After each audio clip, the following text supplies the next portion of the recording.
La maison était très quelconque.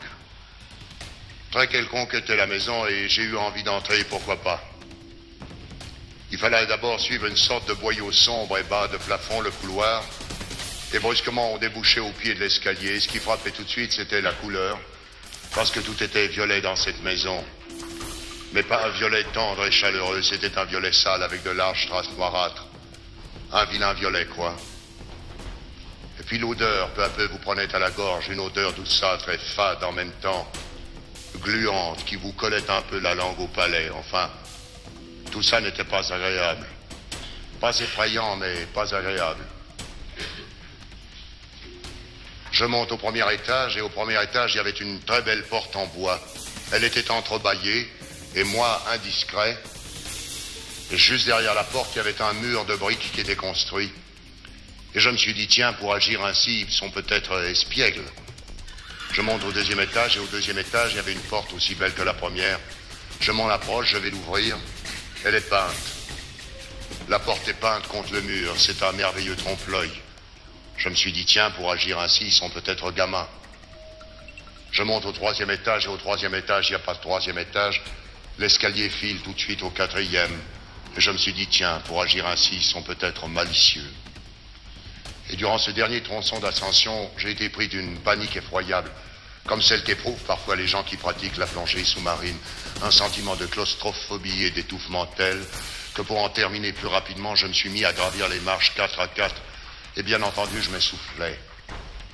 Mais je m'essoufflais anormalement, sans en saisir là où les raisons. Et soudain, j'ai compris. Depuis un moment, insensiblement, les marches devenaient de plus en plus hautes. Et la main courante également, ce qui expliquait mon immense lassitude. Et je me suis dit, pour agir ainsi, ils sont un peu perfides, presque retors.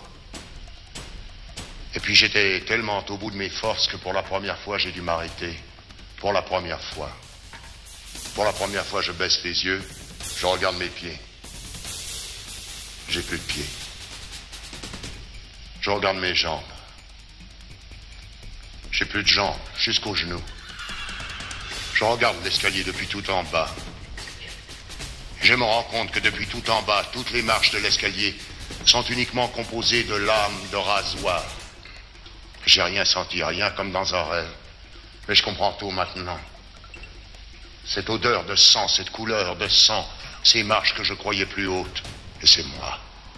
Et c'est moi qui deviens tout petit. Je me rends compte à quel point ils sont féroces et redoutables.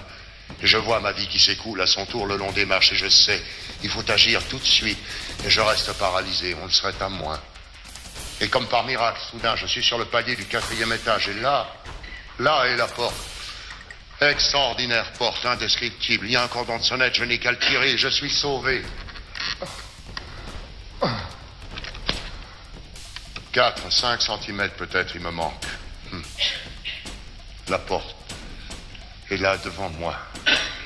Et le cordon est destiné aux adultes et non pas aux nabots que je suis devenu. La porte ne s'ouvre jamais. J'ai compris, enfin. J'ai compris qu'ils étaient totalement impitoyables. Et j'ai fini bêtement devant cette porte comme tous ceux qui m'avaient précédé. Et comme vous tous qui me suivez. Car quoi que vous pensiez, car quoi que vous croyez, tous vous me suivrez. Tous.